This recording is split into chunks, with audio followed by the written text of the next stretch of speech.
Well, okay. Hi. Good morning, everybody. Okay, let me show my pretty face. Wait. Okay, this won't be here for long though, because like everybody, we are also going to turn off our videos. Uh, but then, like, actually, madam told stole all my introduction. I am Sampreeti, and I have Riya Didi with me today. She has been my senior all throughout. I have literally followed her footsteps. And so yeah, we are here not as employees of H&R Block today. We are here as Bethunites, a place we call our second home. And yeah, so about cyber security, like everything is kind of available in internet. So today is not going to be all about facts or everything, so it's more going to be about our personal journey, how what we found out about the domain and how we can help you through it. Like, I hope it is helpful. And also really sorry about anybody like me who wants to sleep till noon on Sunday, but I hope that we can make this worthwhile. Priya, did you want to say something?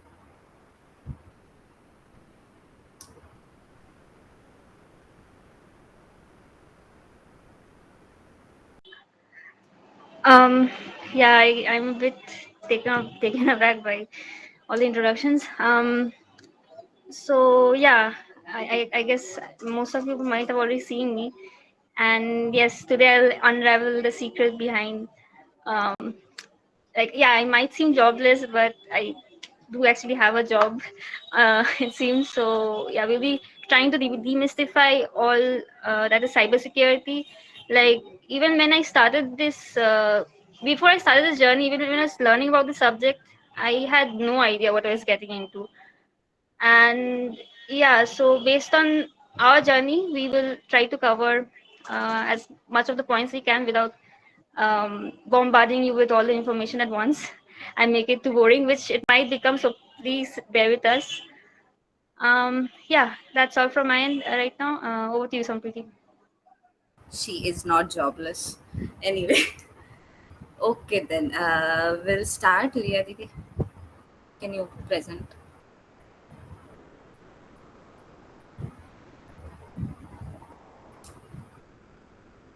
Give me a moment.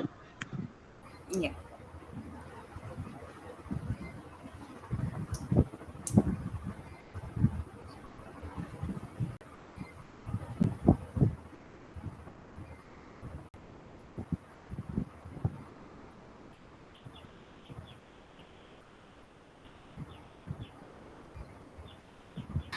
Is my screen Yes.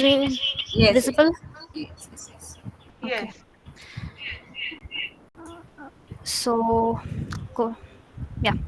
Okay.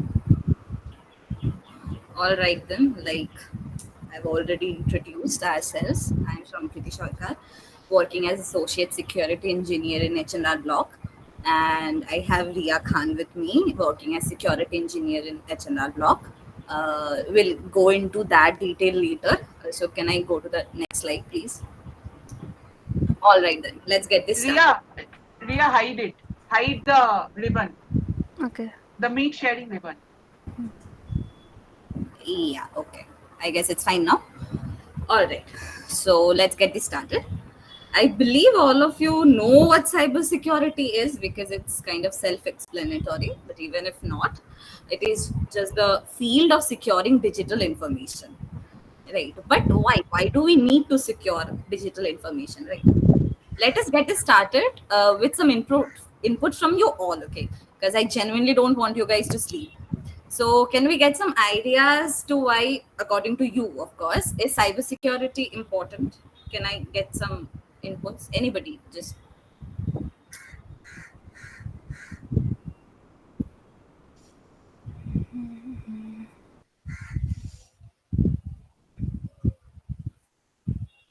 you guys can speak.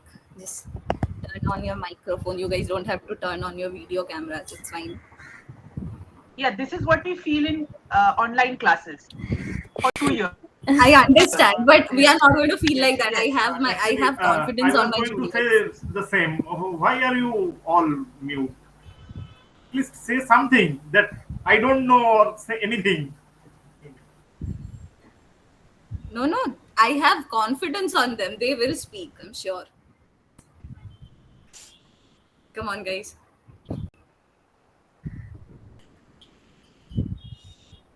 I don't even know their names. एक minute. Didi,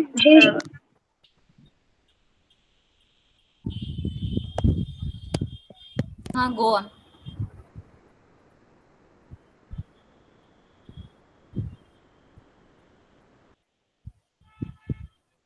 from my little knowledge in cybersecurity, আমি যা জানি সেখান থেকে I know that protecting my confidential information, including my like personal information, bank details, তো সেটা cyber security দিয়ে হয়. Exactly so. This is basically protecting your confidential information, right? Anybody else? Any other input? Anything?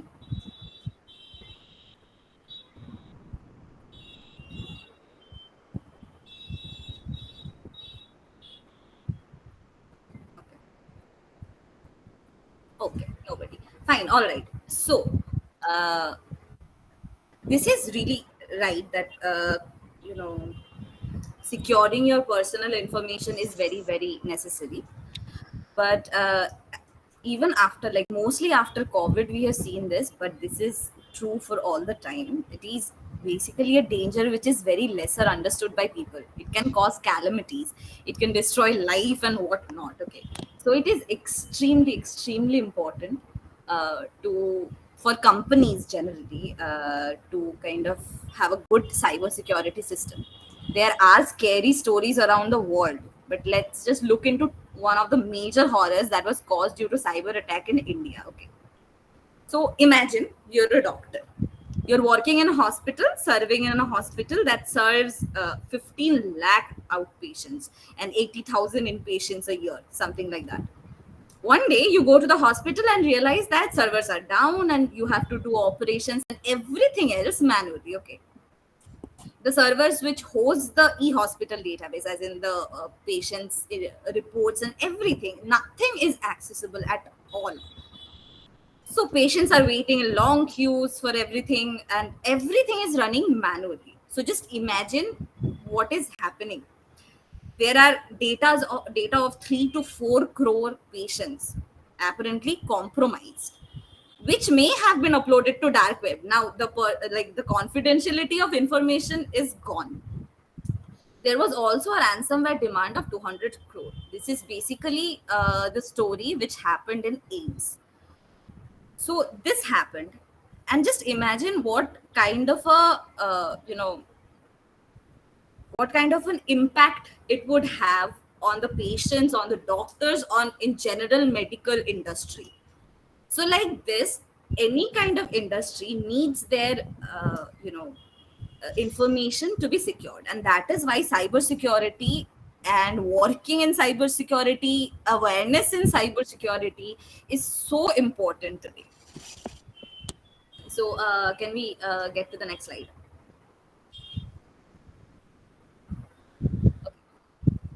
I understand you guys had a problem, speaking up, but I'm hoping that you guys won't have a problem writing.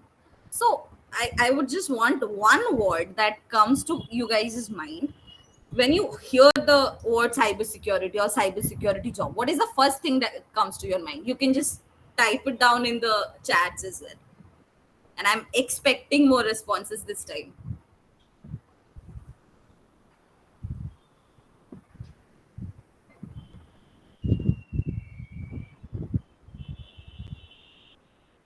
Well,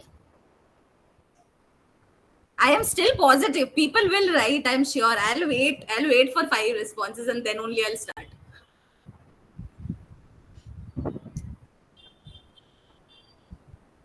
Guys, just anything. Hacker. See, gave you the first one.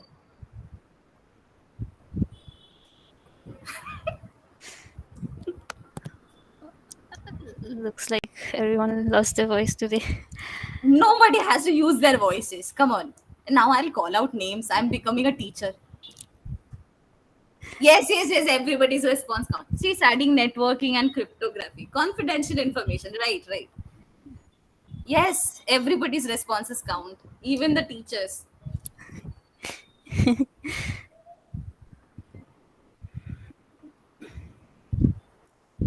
I have no hope. That is the first thing that comes to your mind when you talk about cybersecurity.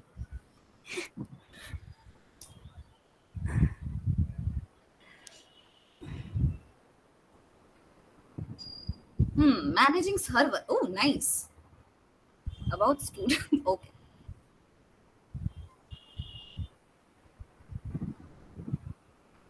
Okay, two more. Two more. Cancer, you can also add.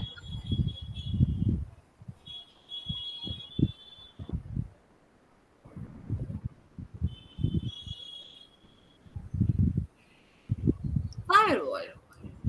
Steganography. Nice. Internet. Okay, the firewall XD. All right. I'm happy that you're at least laughing. Okay. That is true. Those are the responses we were hoping. But in a general note, this is something. Riya, the next slide. Yeah. So this is something that people think that cybersecurity or cybersecurity job might look like. But really sorry to burst your bubble. It looks more like this. Next slide. Yep. It is like any other IT job, and you don't get to have these cool hoodies. Nope. You just have a normal laptop and work like any IT person, IT employee. So yeah, next slide. Can we go there? Okay. So both of us have worked in one of these IT companies, H&R Block, and I think it's time to say a little about our journey so far. So I'd like Riya Didi to start with it first, and then I'll explain how I literally followed her footsteps. Okay, so hi all. I guess my introduction is already given. So I started with BSc from Bethune, and when I was doing my BSc, I literally had no idea what I was going to do in this field.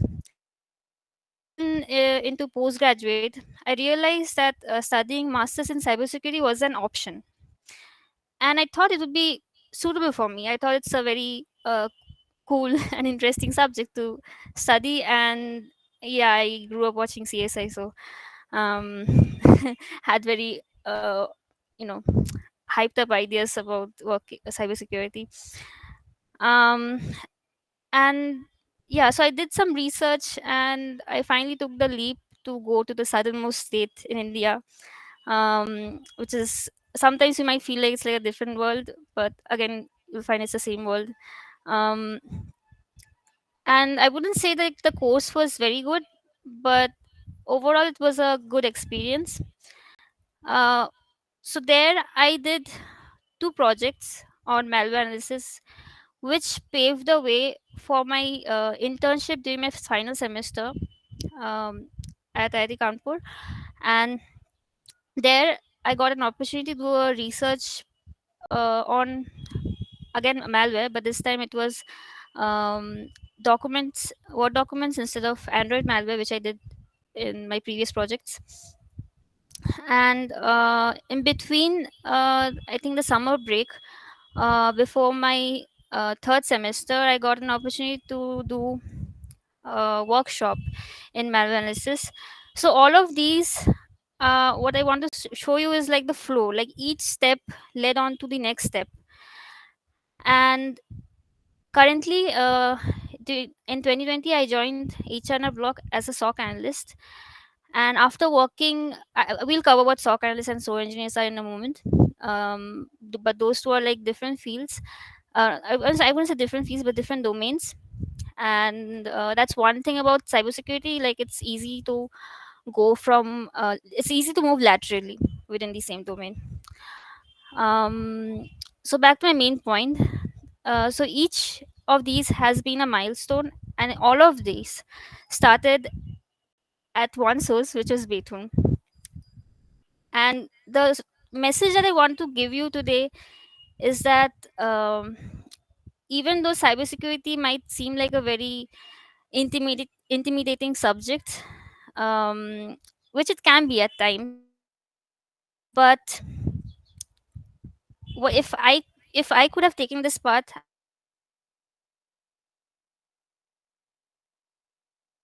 would have taken it and this college has given me the confidence to actually pursue things which scare you sometimes.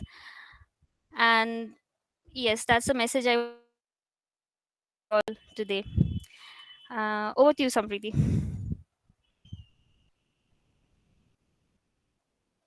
Okay, so basically, I was the COVID batch. So I really didn't get to do a lot of stuff that she got to do, but then it is basically the same path. So I started my journey from Bethune College as well. 3 years here kind of taught me a lot of stuff. And then how I went into cybersecurity is a little, I don't know how to label it. So you guys listen for yourself. So I was studying about data structure in Khan Academy. And for some reason, I stumbled upon cryptography. And that, like, that kind of made me very interested in the field. And I started learning a little more. Although there's, like, of course, not, you can't learn a lot about it, like, in a short period of time. But then I learned well enough to understand that, okay, this is something I want to pursue. So then cybersecurity, I started searching over the internet, and then I found this college, and then I got to know that Riya is also in this college. So I asked her, she said, don't come here. That was her first response. I was like, why? You didn't listen.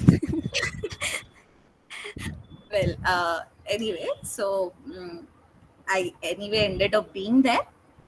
She was right. It's not very good of an institute, but yeah, the materials or the courses it offers are really nice. Like Kane sir talked about steganography. That is something I got to learn about there. Networking, firewall, those things. So I've started learning from Bethune only, but then yeah, I could delve into more depth there. And not only that, since I was the online batch, although I had to go to Kerala, but most of our classes were online, so we didn't get to do a lot of internships and things like those. But I did do certain projects. As one was in malware analysis actually, and I kind of disturbed Riya Didi all throughout my project. She has helped a lot. That is there. And then some, like, stars aligned. I joined H&R block only. And when they were taking my interview, all they could say was how good Riya Didi is. I was like, okay, okay, okay, all right. So anyway, enough praises about her. So I Yes. started working in H&R block as an SOC analyst. I'll cover that in a moment. And that's basically my journey in cybersecurity. And now I think, yes, of course, more than the college, I have you know, better knowledge about the subject why after I started working. So yeah, that's my journey. Okay, can I go to the next slide? Okay. So the thing is, there's a lot of misconceptions that people have about cybersecurity, that you have to be extremely academically intelligent, or you need to be able to hack into systems, things like those. But let me tell you what you don't need to be in cybersecurity. Okay, so, like, you don't have to know how to hack into a system. That's not all about cybersecurity. It has a lot of domains, which we'll talk about in a moment. But yes, it is also true. While you know learn about cybersecurity, there will be a subject as ethical hacking, where you will get to learn certain little hacking as well. But for me, I can say I'm not that good at hacking. So, I mean, it's okay. I'm still working. So that is one. Secondly, excellent academic record. That is also really not needed in cybersecurity. anybody can work if they, they learn the basic stuff, they learn the things we need to do that specific domain of work. Actually, I have seen people coming from civil engineering and then doing work as a SOC analyst. So it's not necessarily you have to know everything about computers before starting a career in cybersecurity. And also, like the hoodies say, you don't have to, like, have no social life or anything. You don't have to be in front of the computer 24 hours a day hacking and doing some writing some commands in command prompt, things like that. It's not at all like that. If you want, you can get into hacking, that option is always there, but that is not the only option. And what you need to be in cybersecurity, of course, good knowledge of OS, networking, cryptography, virtualization. OS networking, we are already studying. I don't know right now by the curriculum if you guys have cryptography and virtualization or not.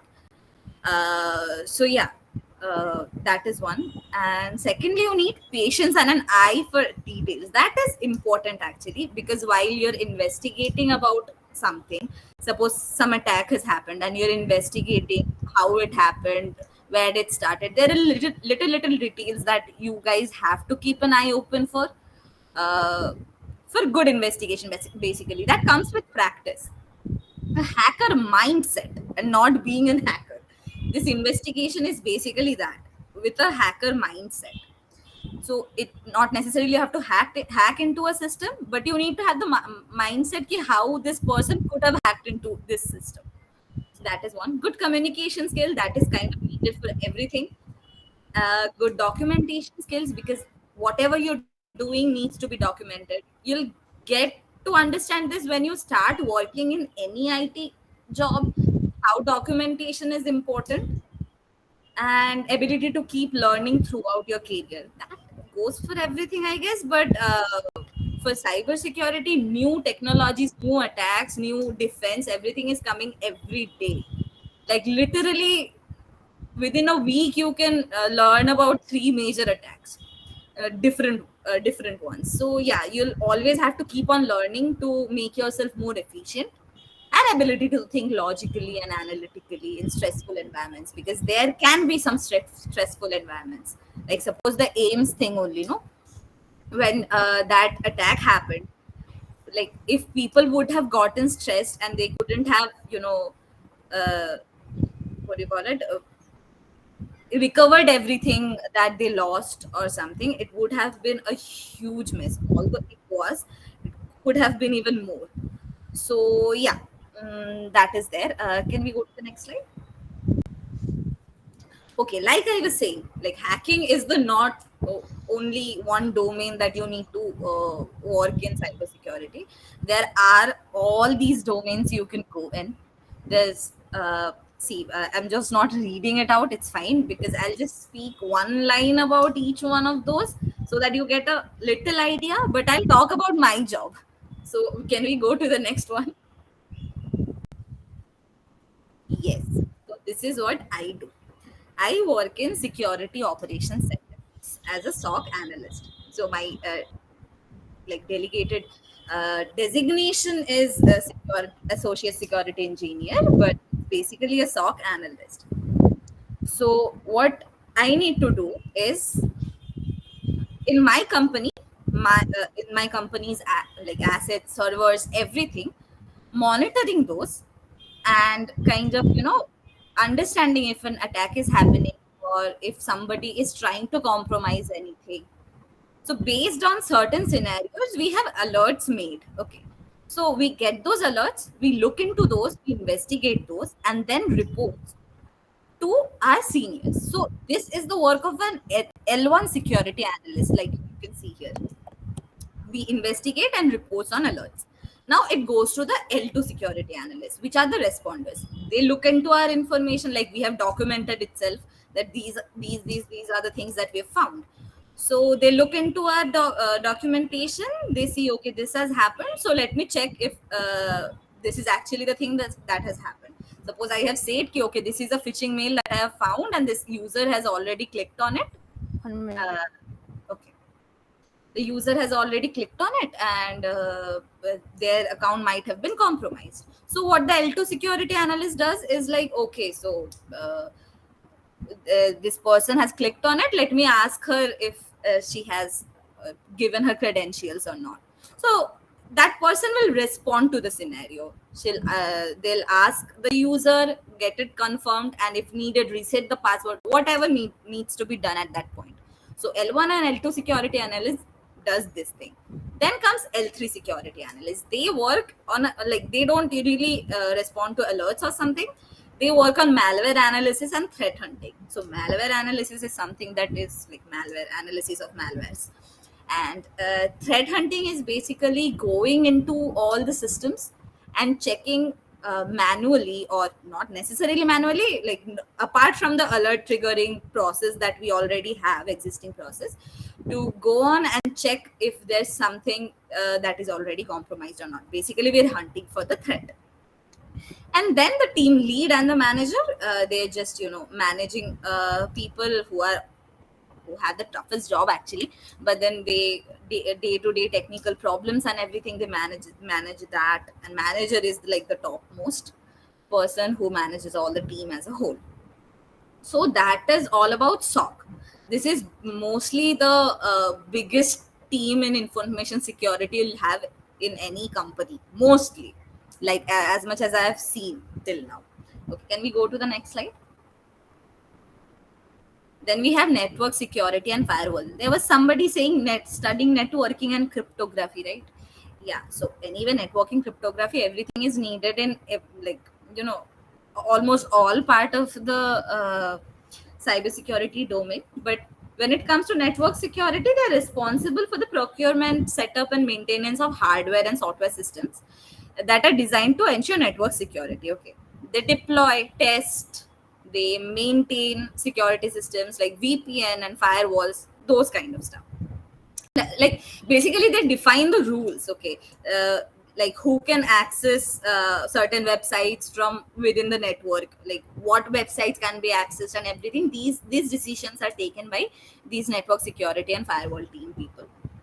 Okay, next comes the application security application security team. So it is basically a team where the security of applications are being tested, right? So that every step of the software development cycle, like for people who have already learned that, for every cycle they basically follow the secure, like what do?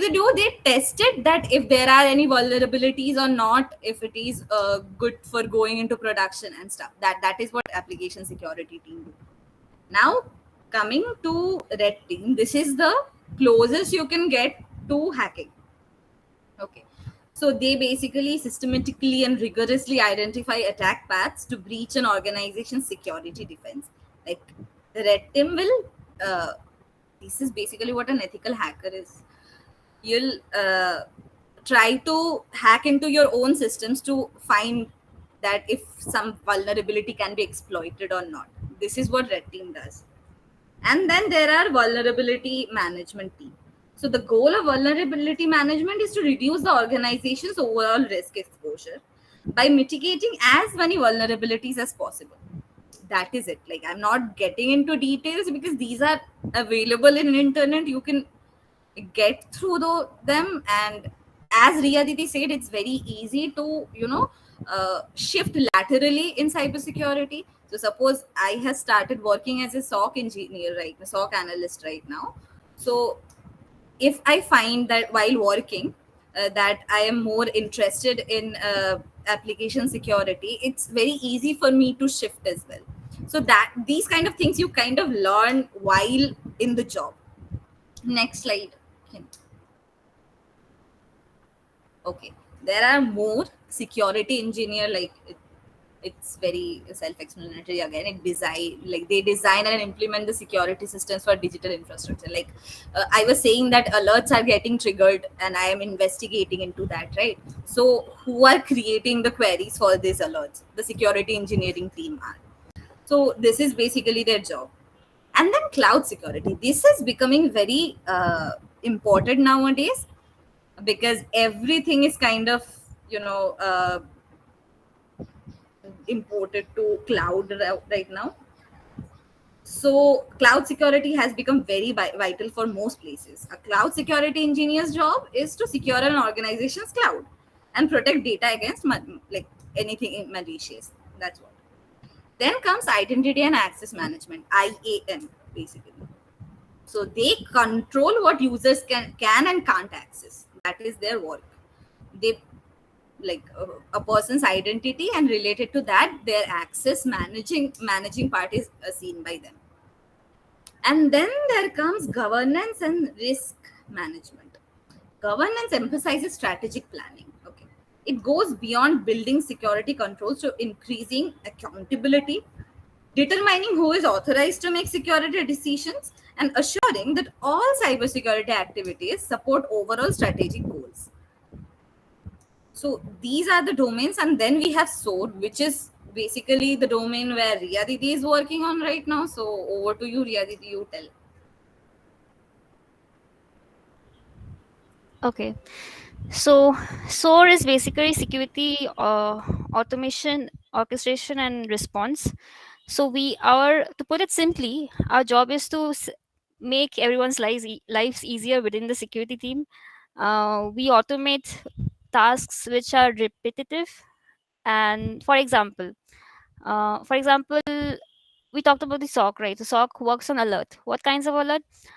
For example, there's a malicious IP which is scanning our network. Now, what the SOC normally would do is they would investigate, find the there are different sources of truth you can refer to find whether an IP is malicious.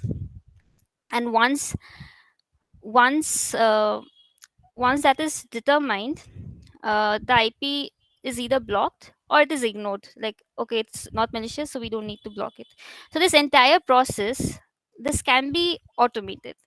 So these are the tasks which we try to automate. And for SOAR, you need to know coding, unlike most of the teams in security, except maybe application security, because they need to understand the code. And another pro about this job is you get to work with different teams, so you need to improve your communication skills. And you get to work with different tools. um, and and this is a daytime job, like you don't need to I think we forgot to mention that SOC is a 24/7 job. Like there is someone always on the shift. And so you'll have rotations, and the drawbacks of that is you'll get night shifts also. So if you're not someone who wants to do that, like me, you can choose some other domain. Moving on. So we talked about, am I audible? Yes, yes. Okay, Go on. okay. Okay, so we talked about um what are the different domains, right? And we talked about our work. So next thing we will talk about is how to get started. Like, what's the formal part of getting into cybersecurity? So there are widely two options. One is postgraduate courses, and another is industry certifications. I would like to mention that these are the formal parts. There you can always gain knowledge from open sources. There are uncertified courses which I will send a link to you all at the end of this PPT. But just to keep it short, I haven't included those in today's slides. So first of all, let's go over to the postgraduate courses. So if postgraduate courses within India, cybersecurity is I would say an emerging field within the education sector also. When I did my security degree, I don't think many of these were there. So I haven't included. I've only included master's courses, MSc courses. There will be MTech or diploma courses. I wouldn't recommend diploma courses, and I haven't included our own institute, Triple ITMK, which is now DUK, Digital University of Kerala. So first of all, let's look at the options within West Bengal. So I did some research and found that currently all of the institutes which are there for masters in cybersecurity are offered by private universities, like Brainware is a private university, Swami Vivekananda University, and NSHM. And for for courses outside of India, I think the full government institute would be NFSU, um, which is the University for Forensics, and they are located in Gandhinagar, Delhi, and Goa. So they offer two courses, and we also have Aligarh Muslim University and Madras University. I'm not going into the course details too much. Like I think, like if you are interested, I'll send the links later with the PPT so that you guys can take a look. So I just wanted to give you an idea of what are the options, and there are also options abroad, uh, which I haven't explored personally, but you can take a look at. There are also PhD options abroad and within our institute, within our country, but I have not explored that as much. So the main idea that I wanted to put across is, what are the, positives and the negatives of doing a postgraduate course. So first question is, do I need a postgraduate course to get into cyber? Like, is it mandatory? I would say no. Um, Second thing is, some of the drawbacks of it is it narrows your pathway. Like when you start um, specializing in one subject, you won't be covering many of the core concepts in computer science, which I discovered later on when I tried applying for, like, appearing for net or gate. I had a hard time studying because we hadn't touched any of those topics since PSC. uh, and there were many new advanced topics, for example, compiler design, dynamic programming. These were not covered in our MSc course. So another drawback is, if you want to get into academics, this might not be a suitable field, a suitable pathway, just because, as I mentioned, you won't be covering some core concepts. These courses are more job oriented. They will focus on trying to get you a job. And yes, and it's not necessary that you will, like I say, you will get a job just by doing a degree. And most of the institutes don't always have very good placements, like some major institutes might have. So you have to find your own path there. And so yeah, I would my suggestion would be, go for this specialized subject courses only if you're absolutely sure you want to pursue cybersecurity. Also, I would like to mention there are some differences between, so you can see, like, there are different names for all these degrees, and it gets very confusing. And when you, for example, when you try to fill out some forms in some government jobs, okay, they won't have these options. Like, they'll have drop downs which will say MSc Computer Science, MCA. They won't have these degrees, and sometimes you won't be able to apply for those positions. So they really narrow down your job prospects. And some courses are more specialized than others. For example, MSc in forensics would be a more specialized version of MSc cybersecurity, because forensics is a small section of cybersecurity.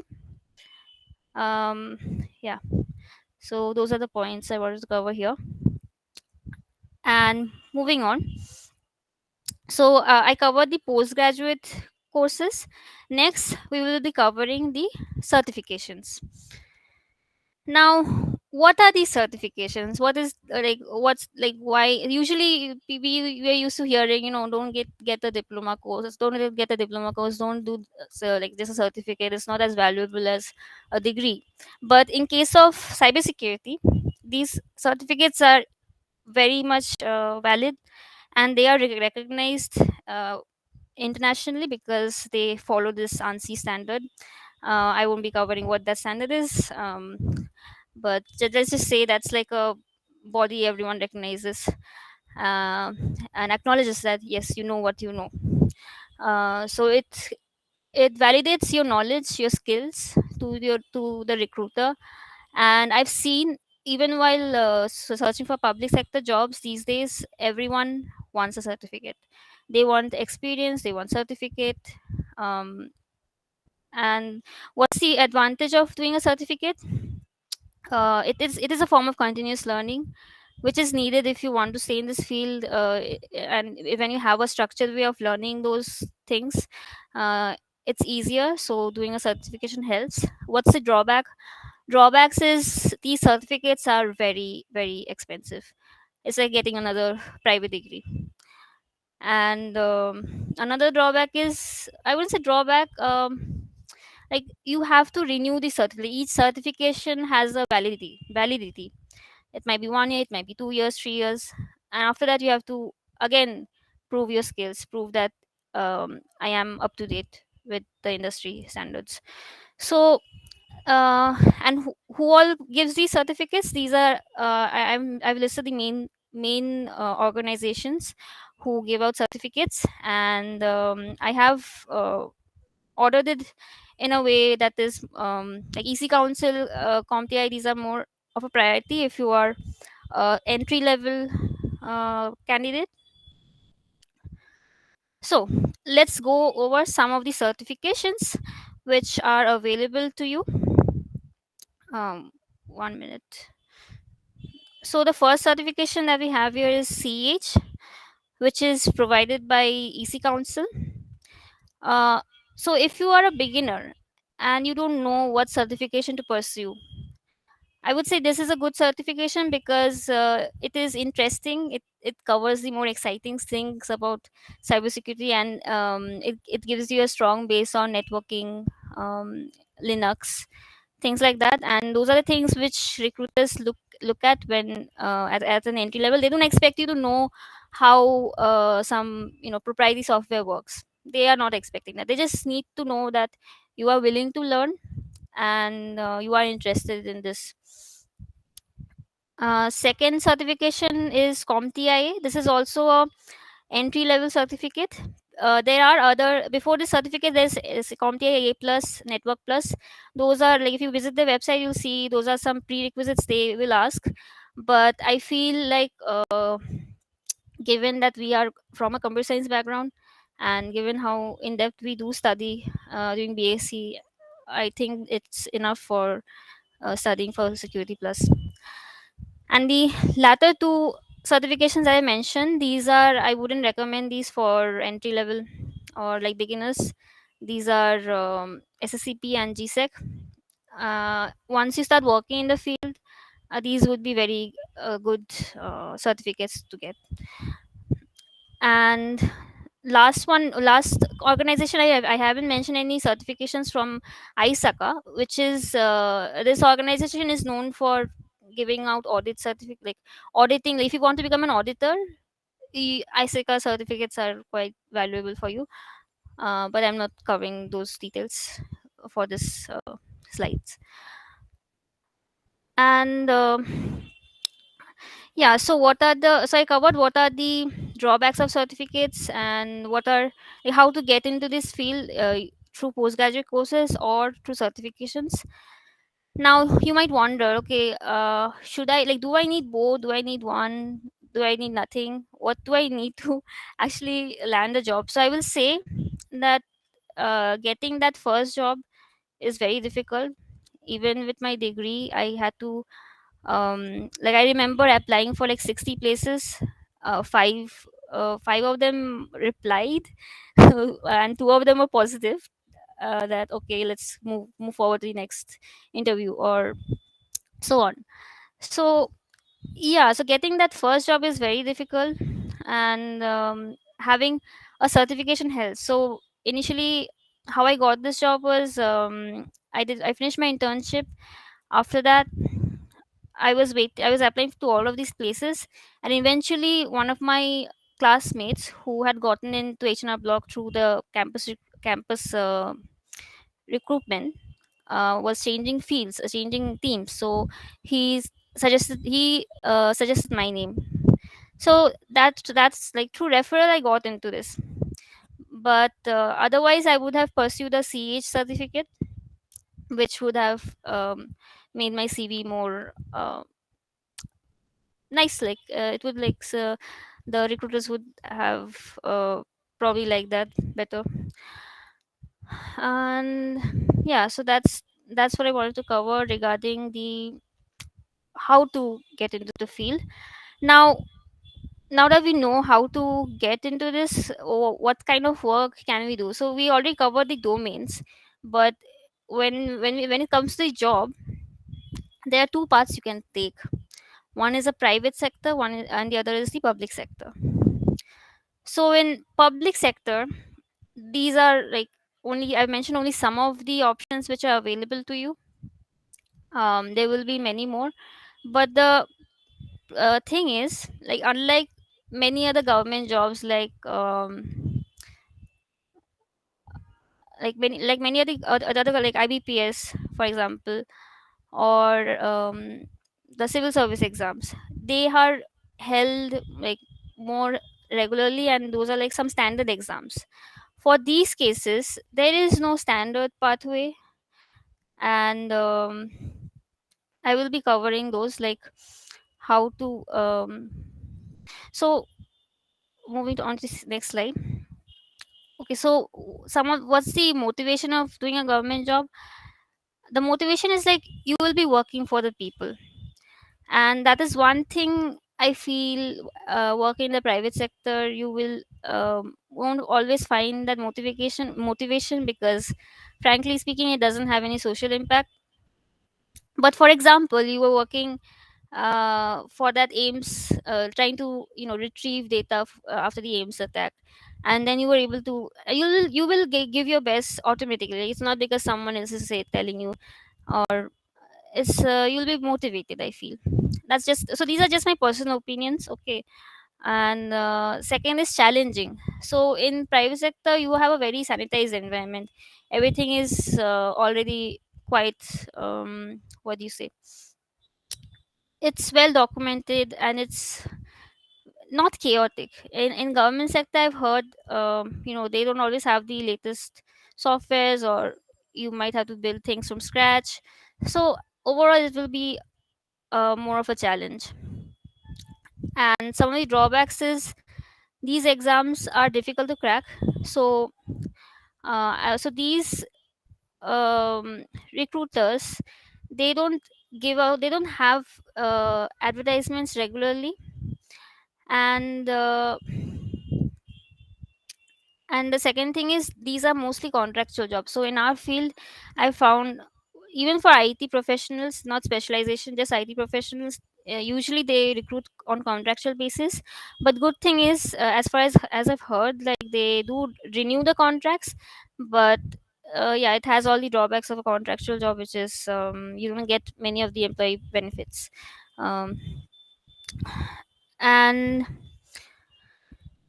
okay, and what are the, and how do we check for these jobs? You have to check, regularly check the employment news, which is a newspaper. You can get a newspaper, or you can get it online.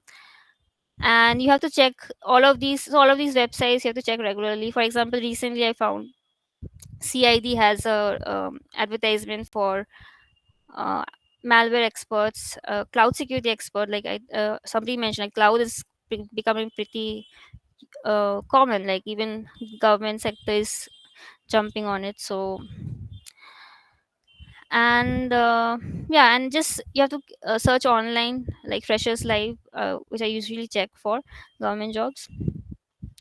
And yeah, that's it about government jobs. Moving on to the private sector, which will be taken by Sampreeti, over to you. All right. Are you all with us by far so far? Yes. Hopefully. I think some people might have fallen asleep, I'm if sure. not all. No, no, we are listening. It's really interesting. Yes, Didi, we are here. Yes. Okay, thank Oh, you. nice. Okay, cool. See, people are speaking. Being positive helps, ma'am. Anyway, Yeah. so going to the private sector part, can you go to the next slide, Didi? Okay. So, like there are three kinds of companies. How in private sector you can, get a cybersecurity job in. So for freshers, it's basically the consultancy service providers and the in-house security teams. Like for our job, like for our company, we have a in-house security team. And for service providers, you can understand, like for the service, cyber security service will be provided to other companies. So suppose like AIMS, okay, suppose they want to preserve their confidential information, they want cyber security, so they will be giving that contract to some other cyber security service providing company. So those are the consultancy service providers, okay, they hire freshers. And for us, so H&R Block is basically a tax auditing company for US citizens. Okay, they have started taking Canada and Australia as well, but then yeah, it's majorly in US. So so you can understand tax information means a lot of confidential information, right?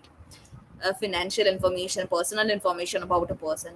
So you cannot really give a contract to some other company for maintaining your security. So for those kind of companies, you have your in-house security teams for the one we are working in. Okay. And then there are purely cybersecurity companies, like they hire generally experienced professionals. So after 1 or 2 or 3 years of experience, you can jump into one of those companies. uh, they can work for either client companies or for their own products or whatever. Like those are like the well-known names in cybersecurity world. Okay, like Cisco, Rapid7, Qualys. Once you start getting into the domain, once you start working with this, like Rapid7 is the tool we use as well. Cisco is also used by us, used to be. Anyway, so these are like huge names, and but then they hire experienced people. And for starters, you guys can join places like TCS, Cognizant, EY. Those we already know, but they also have cybersecurity jobs. And in-house security teams example is H&R Block. Anyway, that's the only one I know as of now. I think there's UST Global, which is also a consultancy service provider. That's all that I know about the private sector right now. You guys can always go up in the internet and check it out for yourself. Can we go to the next slide? So these are some of the companies, that huge names that I was talking about. Quick Hill, you guys must have heard about Quick Hill. There's Palo Alto, there's Cisco, there's Symantec, CrowdStrike. CrowdStrike is also used by us. So yeah, these are some of the companies that you can eventually work for if you opt for cybersecurity. Can we go to the next slide?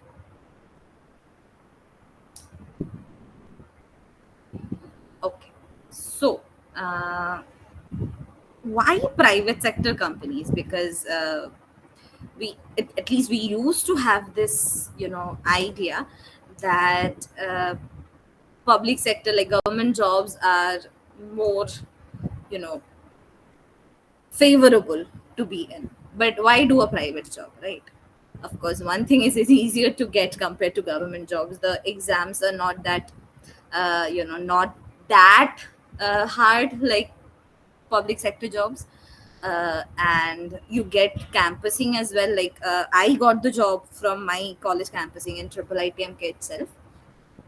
And yeah, you can get into, like, there are mostly a lot of companies come for campusing, and they do take some 3-4 people. Since it's cybersecurity, there are not much of mass recruitment. But yeah, that is what. And then the pay is usually good, of course, depending on the company, on your company and role. But it's in accordance with the pay scale that is going on right now. And it's well enough. And there are, of course, some drawbacks as well, like no social impact. That is there because you're not working for the people. But yeah, I mean, on the back of your head, some people for sure. So yeah, but then yeah, and, it's not like a social work as such. And job security is not as good as permanent government jobs, of course. Like if you get a permanent government job, then it goes on for your life. You don't have to think about anything else. Your life is set. But yeah, if you're in a private sector company, then you'll have to keep on jumping companies, and job security. Like right now, recession is going on. I have heard so many people who got laid off because of this situation, and you can't really do anything about it. That is there.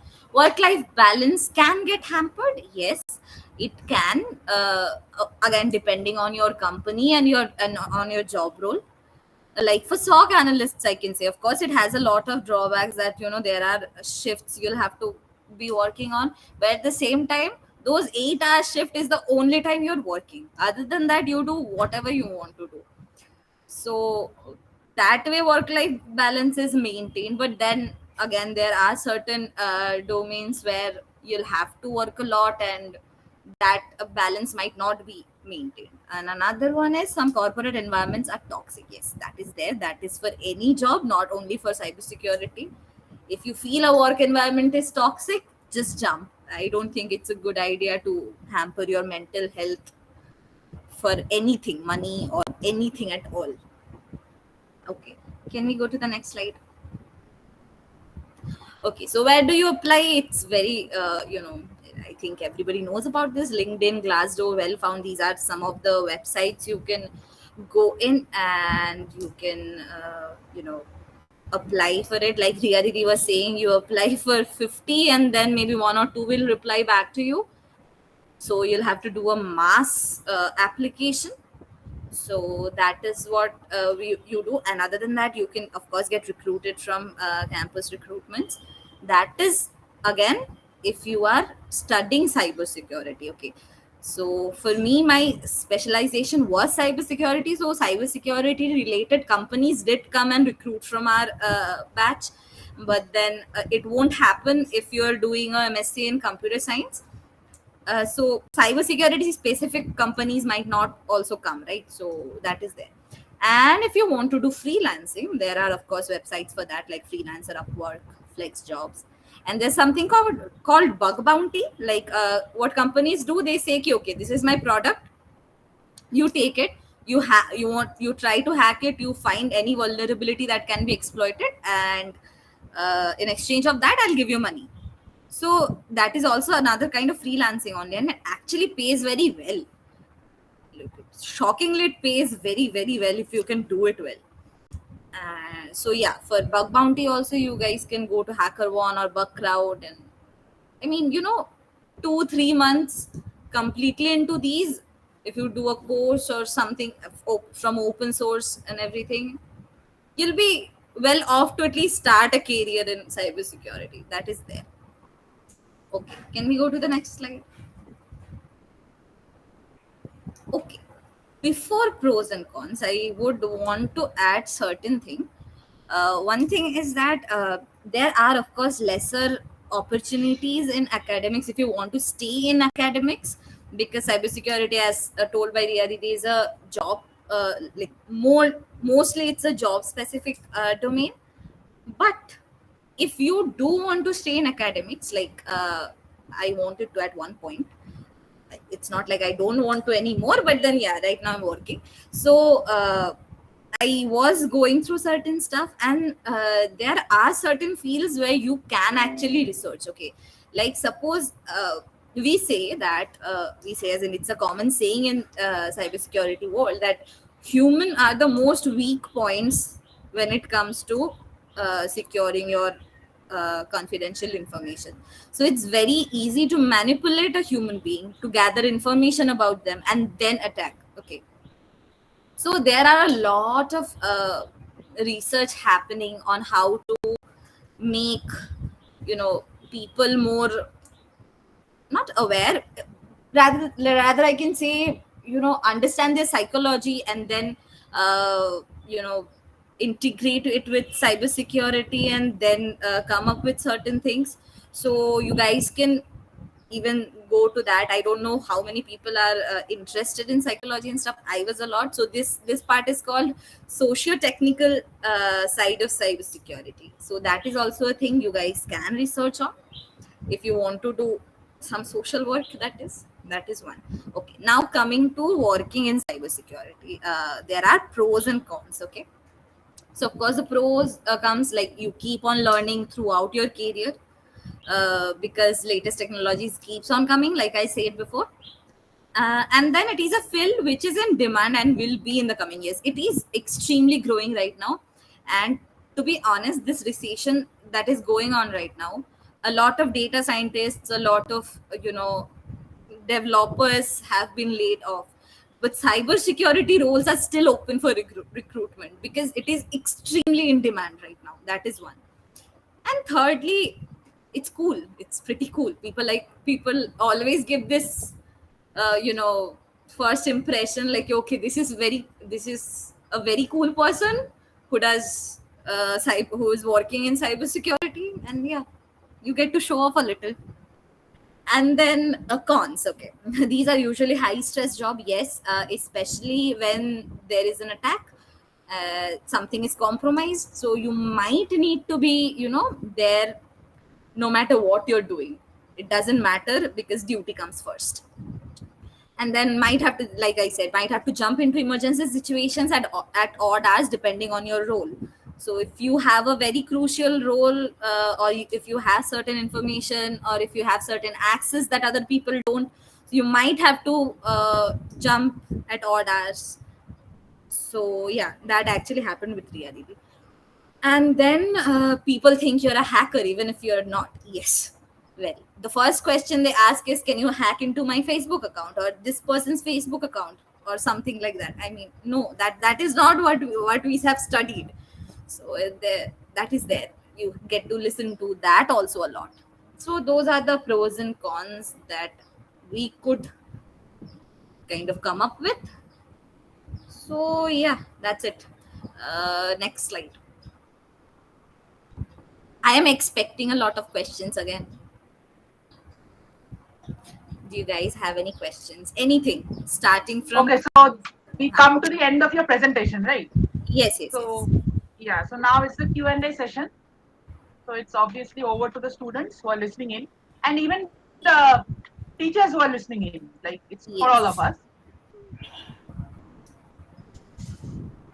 Everybody, like starting from cybersecurity to our lives, anything.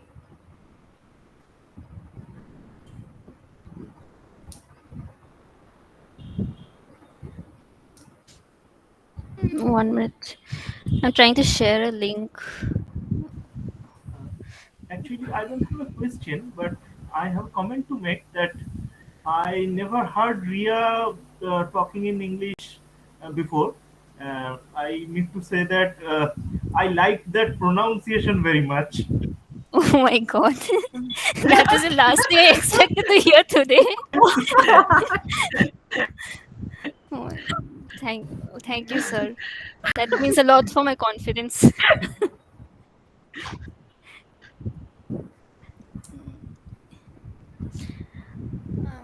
Okay, so I've shared the link. So today, what our main objective was to share our own journey and mostly our personal opinions. Okay, it's not like this is the only right way of doing things. You can always choose your own path. And if you want a more detailed view on what are the options, or what do I need to study, I like one of my colleagues suggested this roadmap, so I think this would be helpful for you all also. So here you can see all the subjects also which are related. You can see I mentioned like there are some. So I mentioned the formal path, right? Formal path as in the postgraduate courses and the certifications. But there are some non-official or uncertified courses or things you can do. One thing, if you want to get into penetration testing or red, well, as I mentioned, red team. Red team is basically the attacking team, the offensive team, and there's another concept of blue team, which is the defense team. So it's like a cat and mouse uh, chase. And so if you want to get into the red team, you can try out doing these. Visiting these websites, hack the box, try hack me. These are like take these things as games. Okay, they you'll be given like for example a vulnerable VM, and you have to find a particular flag, and once you find that flag you have to submit that flag. It's like a game, you can try it out. It's a good exercise. And as I mentioned, these certifications, these are more official certifications which are recognized by any company, any government. And these are the subjects which you can delve deeper into. Yeah, that's all.